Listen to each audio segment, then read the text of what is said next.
नमस्कार, देशोन्नतीच्या सुपर 30 मध्ये मी ऐश्वर्या आपलं स्वागत करते।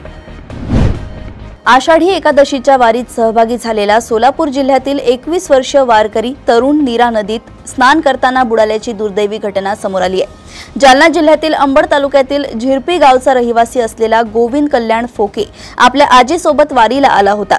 नदीत बुडाल्यानंतर त्याचा मृतदेह सापडला नाही, त्यामुळे संतप्त वारकऱ्यांनी रास्ता रोको आंदोलन केलंय। स्वराज्याच्या राजधानी असलेल्या किल्ले रायगड परिसरातील छत्र निजामपूर ग्रामपंचायतीच्या नावाचा मुद्दा आता चांगलाच चर्चेत आलाय। सत्ताधारी भाजप आमदार गोपीचंद पडळकर यांनी हा मुद्दा उपस्थित केलाय। निजामच्या खुणा पवित्र रायगडची ओळख सांगत असतील तर ते आपले दुर्दैव आहे असं ते म्हणाले आहे। त्यात छत्र निजामपूर या ग्रामपंचायतीचे नाव रायगडवाडी करा अशी मागणी पडळकर यांनी केली आहे। नाशिक येथील सायखेडा चांदोरी परिसरात डंपरवरील चालक वाहन चालवताना सोशल मीडियावर रील तयार करत होता। सोमवार 30 जून रोजी नागापूर येथे डंपरच्या धडकेत शालेय विद्यार्थिनी ठार झाली आहे। त्यावेळी ही डंपर चालकाकडून असाच प्रकार सुरू होता असा आरोप ग्रामस्थांनी केलाय। मृत विद्यार्थिनी सिद्धी लुमसे हिच्या कुटुंबियांना जास्तीत जास्त भरपाई देण्याची मागणी ग्रामस्थांनी यावेळी केली। नागपूरच्या मानकापूर पोलीस ठाण्याअंतर्गत येणाऱ्या गोधनी येथील कोलतेनगरमध्ये अलीकडेच एक खळबळजनक घटना उघडकीस आली, जिथे एका मानसिकदृष्ट्या अस्वस्थ आरोपीने 2 घरात घुसून लहान मुलींसोबत आक्षेपार्ह कृत्य केलं। 5 दिवसांच्या सततच्या पोलीस तपासानंतर आरोपीला अटक करण्यात आली आहे। पोलिसांच्या जाचाला कंटाळून एका बांधकाम व्यावसायिकाने आत्महत्या केल्याची धक्कादायक घटना मुंबईजवळच्या नालासोपारा परिसरात घडली आहे। जयप्रकाश चव्हाण असं आत्महत्या केलेल्या बिल्डरचं नाव आहे। आत्महत्या करण्यापूर्वी त्याने सुसाइड नोट लिहून ठेवली आहे। एका पोलीस कर्मचाऱ्याचे नाव लिहत तो आपल्या मृत्यूसाठी जबाबदार असल्याचंही बिल्डरनं सुसाइड नोटमध्ये नमूद केलंय। बिहारमधील महाबोधी महाविहार या जगप्रसिद्ध बौद्ध धार्मिक स्थळाचे व्यवस्थापन बौद्ध भिक्खू संघ आणि बौद्ध समाजाच्या मार्गदर्शनाखाली पारदर्शक आणि धर्मनिरपेक्ष पद्धतीने व्हावे या मागणीसाठी मुख्यमंत्री देवेंद्र फडणवीस यांना बौद्ध समाजाच्या वतीने मुंबई येथे बुधवारी अधिकृत निवेदन सादर करण्यात आले। भारतीय रेल्वेच्या क्षेत्रीय विभाग असलेल्या पश्चिम रेल्वेमध्ये मराठीची गळचेपी सुरू असल्याचं समोर आलंय। तिकीट तपासणीस रेल्वे स्थानकात तिकीट विक्री करणारे कर्मचारी प्रवाशांशी मराठी ऐवजी हिंदी भाषेत संवाद साधत आहेत। पश्चिम रेल्वेकडून देण्यात येणारी माहितीही केवळ हिंदी आणि इंग्रजी भाषांतच मिळत असल्याने प्रवाशांमध्ये तीव्र नाराजी आहे। अहिल्यानगर जिल्ह्यात प्राथमिक शाळेच्या चिमुकल्या विद्यार्थ्यांनी आपल्या शाळेच्या मुख्याध्यापकांसाठी संस्थेच्या कार्यालयासमोर पालकांसमवेत धरणे आंदोलनाला सुरुवात केली। 1 जुलैपासून प्राथमिक शाळेची घंटा वाजली असून आपल्या मुख्याध्यापकांची बदली रद्द करण्यासाठी हे चिमुकले धरणे आंदोलन करतायत। तर संस्थेच्या पदाधिकाऱ्यांनी तत्काळ चर्चा करून चिमुकल्या विद्यार्थ्यांची मागणी मान्य करावी अशी मागणी यावेळी पालकांनी केली आहे। बुलढाणा जिल्ह्यातील खामगाव तालुक्यातील वसाडी बुद्रुक येथे हादरवणारी घटना समोर आली आहे। वर्गात विचारलेल्या प्रश्नांचं उत्तर न दिल्यामुळे शिक्षकांनी शिक्षा केली, त्यामुळे अपमानित झालेल्या 10वीतील विद्यार्थ्यांनी आत्महत्या केल्याची धक्कादायक घटना वसाडी बुद्रुक येथे घडली। या प्रकरणी पिंपळगाव राजा पोलिसांनी संबंधित शिक्षकाला ताब्यात घेतलंय। ख्रिश्चन धर्मगुरूंविषयी केलेल्या वादग्रस्त वक्तव्यानंतर भाजप आमदार गोपीचंद पडळकर अडचणीत आले आहेत। पडळकर यांची आमदारकी रद्द करून त्यांच्यावर गुन्हा दाखल करावा यासाठी जन आक्रोश मोर्चे होत असताना भाजप आमदार गोपीचंद पडळकर यांच्या विरोधात बहुजन वंचित आघाडी आक्रमक झाली आहे। पडळकर मराठवाड्यात आल्यास तोंडाला काळे फासणार, महाराष्ट्र आणि मराठवाड्यात फिरू देणार नाही असा पवित्रा जालन्यातील वंचित बहुजन आघाडीने घेतलाय। दिशा सालियन मृत्यू प्रकरणी तिचे वडील सतीश सालियन यांनी दाखल केलेल्या याचिकेवर भूमिका स्पष्ट करण्यासाठी हायकोर्टानं राज्य सरकारला 2 आठवड्यांची अंतिम मुदत दिली आहे। बुधवारी या प्रकरणावर न्यायमूर्ती अजय गडकरी आणि न्यायमूर्ती राजेश पाटील यांच्या खंडपीठापुढे सुनावणी झाली आहे। मुंबईतील एका प्रतिष्ठित शाळेतील शिक्षिकेने जे कृत्य केलंय त्यामुळे शिक्षकच भक्षक बनल्याची चर्चा आहे।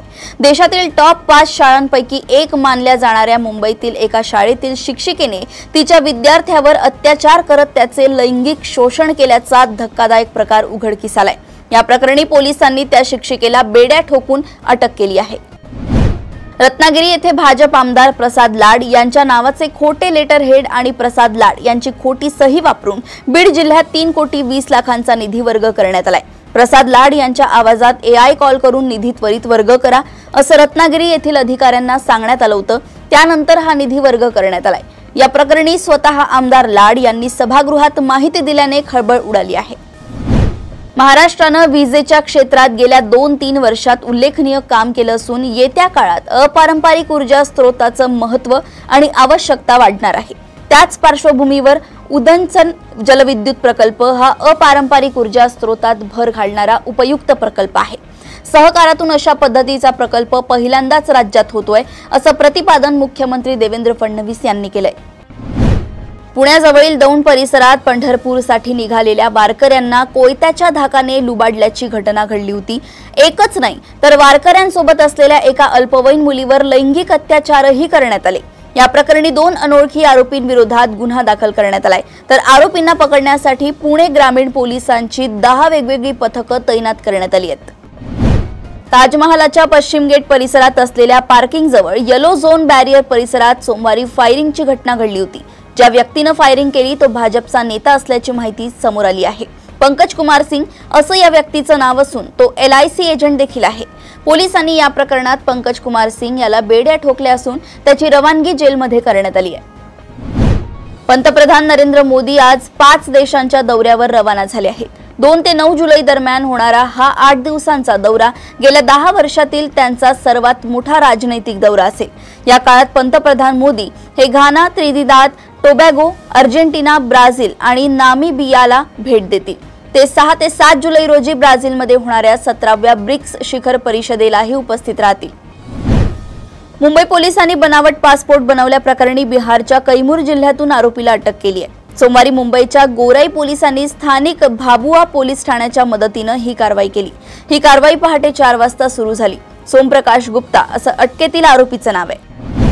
क्रिकेटपटू मोहम्मद शमीला कोलकाता उच्च न्यायालयाने मोठा झटका दिलाय। उच्च न्यायालयाने शमीला त्याची पत्नी हसीन जहां आणि मुलगी आयरा यांना दरमहा 4 लाख रुपये देण्याचे आदेश दिले आहेत। मोहम्मद शमीला मासिक देखभालीसाठी हे पैसे द्यावे लागतील। शमीच्या या प्रकरणाची सुनावणी 21 एप्रिल 2025 रोजी झाली होती। त्यानंतर आज 1 जुलै 2025 रोजी न्यायालयाने हा महत्त्वपूर्ण निर्णय दिलाय। दिल्लीतील सागरपूर भागातून एक हृदयद्रावक घटना समोर आली आहे। पावसात खेळायला जाण्याचा हट्ट केल्याने वडिलांनी आपल्या 10 वर्षांच्या लेकाची हत्या केल्याची भयंकर घटना घडली आहे। दादा देव रुग्णालयातून पोलिसांना माहिती मिळाली होती की एका मुलाला त्याच्या वडिलांनी चाकूने मारहाण केल्यानंतर रुग्णालयात उपचारासाठी आणलं होतं। डॉक्टरांनी त्याला मृत घोषित केलंय। बांगलादेशच्या माजी पंतप्रधान शेख हसीना यांना सत्तेवरून हटवल्यानंतर त्यांच्यावर अनेक आरोप ठेवण्यात आले होते। त्यांनी देश सोडून पलायन केल्यानंतर जवळपास 1 वर्षांनी त्यांना एका प्रकरणात आज शिक्षा सुनावण्यात आली आहे। स्थानिक मीडियाच्या रिपोर्ट्सनुसार बांगलादेशच्या पदच्युत पंतप्रधान शेख हसीना यांना कोर्टाच्या अवमानना प्रकरणात 6 महिन्यांच्या तुरुंगवासाची शिक्षा सुनावण्यात आली आहे। जपानमध्ये बोईंग 737 या विमानाचा अपघात थोडक्यात टळलाय। बोईंगच्या या विमानाने चीनवरून उड्डाण केलं। जपानची राजधानी टोकियो येथे हे विमान चाललं होतं। शंघाई येथून उड्डाण केल्यानंतर विमानात अचानक बिघाड झाला। विमान वेगाने खाली येऊ लागलं। जवळपास 26,000 फुटावरून विमान अचानक खाली आलं। प्रवाशांसाठी हा अनुभव धडकी भरवणारा होता। प्रवाशांनी लगेच निरोपाचा संदेश लिहायला सुरुवात केली। सुदैवाने विमानाचं जमिनीवर सेफ लँडिंग झालंय। इराणला लागून असलेल्या होर्मुझ सामुद्रधुनीतून होणारी वाहतूक रोखण्यासाठी समुद्रात सुरुंग पेरण्याची योजना आखली जात असल्याची माहिती अमेरिकेच्या अधिकाऱ्यांना मिळाली आहे। सागरी सुरुंग पेरून होर्मुझची सामुद्रधुनी बंद करण्याचा कट इराणकडून रचला जात असल्याचा अमेरिकेचा आरोप आहे। भारत आयात करत असलेलं 40 ते 45% खनिज तेल याच मार्गाने येतं, त्यामुळे होर्मुझची सामुद्रधुनी भारतासाठी अतिशय महत्त्वाची आहे। मुंबई विद्यापीठाच्या दूरस्थ व ऑनलाईन शिक्षण केंद्रातर्फे चालवण्यात येणाऱ्या मास्टर ऑफ मॅनेजमेंट स्टडीज आणि मास्टर ऑफ कॉम्प्युटर ॲप्लिकेशन या 2 वर्षीय अभ्यासक्रमांच्या प्रवेश प्रक्रियेला सुरुवात झाली आहे। या दोन्ही अभ्यासक्रमांसाठी विद्यार्थी 17 जुलैपर्यंत ऑनलाईन अर्ज दाखल करू शकतील। त्यानंतर 20 जुलैला ऑनलाईन पद्धतीने परीक्षा होईल। 10वीत उत्तम गुण मिळाले, पहिल्या यादीतच मनाजोगे महाविद्यालय मिळाले, मात्र केवळ अपार आयडी नसल्याने महाविद्यालयाने प्रवेश नाकारल्याच्या घटना गेल्या 2 दिवसात मुंबईसह राज्यभरात समोर आल्या। विशेष म्हणजे CBSE, ICSE, IB या बोर्डाच्या विद्यार्थ्यांबाबत या समस्या येत होत्या। महाविद्यालयांनी प्रवेश नाकारल्यावर हतबल झालेल्या या विद्यार्थ्यांनी शिक्षण संचालनालयाकडे धाव घेतली। त्यानंतर अपार आयडी विना महाविद्यालयांनी प्रवेश द्यावेत व नंतर आयडी तयार करावे अशा सूचना संचालनालयाने दिल्या आहेत। राज्यातील विद्यार्थ्यांसाठी एक महत्त्वाची बातमी आहे। प्रथम वर्ष अभियांत्रिकी पदविका अभ्यासक्रमांमध्ये प्रवेश घेऊ इच्छिणाऱ्या विद्यार्थ्यांना अर्ज सादर करण्यासाठी अंतिम संधी देण्यात आली आहे। 2 जुलै ते 4 जुलै 2025 या कालावधीत इच्छुक विद्यार्थी आपले अर्ज ऑनलाईन पद्धतीने सादर करू शकतील, अशी माहिती उच्च व तंत्र शिक्षण मंत्री चंद्रकांत पाटील यांनी दिली आहे।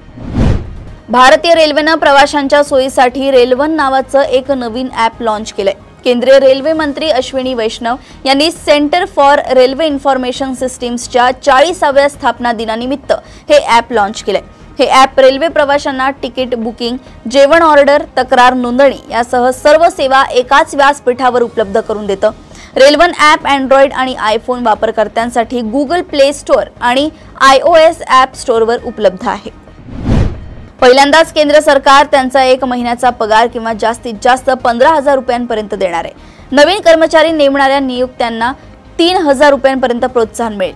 6 महिन्यांची सेवा पूर्ण केल्यानंतर पहिला हप्ता आणि 12 महिन्यांची सेवा पूर्ण केल्यानंतर दुसरा हप्ता अशा 2 हप्त्यांमध्ये 15,000 रुपयांची रक्कम देण्यात येईल। 2024 ते 25 या आर्थिक वर्षाचा अर्थसंकल्प सादर करताना अर्थमंत्री निर्मला सीतारामन यांनी एम्प्लॉयमेंट लिंक्ड इन्सेंटिव्हची घोषणा केली आहे। बहुप्रतीक्षित चित्रपटांपैकी एक असलेल्या रामायण बद्दल आता एक अपडेट समोर आली आहे। नितेश तिवारी दिग्दर्शित आणि रणबीर कपूर, साई पल्लवी आणि यश अभिनीत चित्रपटाची पहिली 3 मिनिटांची झलक काही खास लोकांसाठी प्रदर्शित करण्यात आली।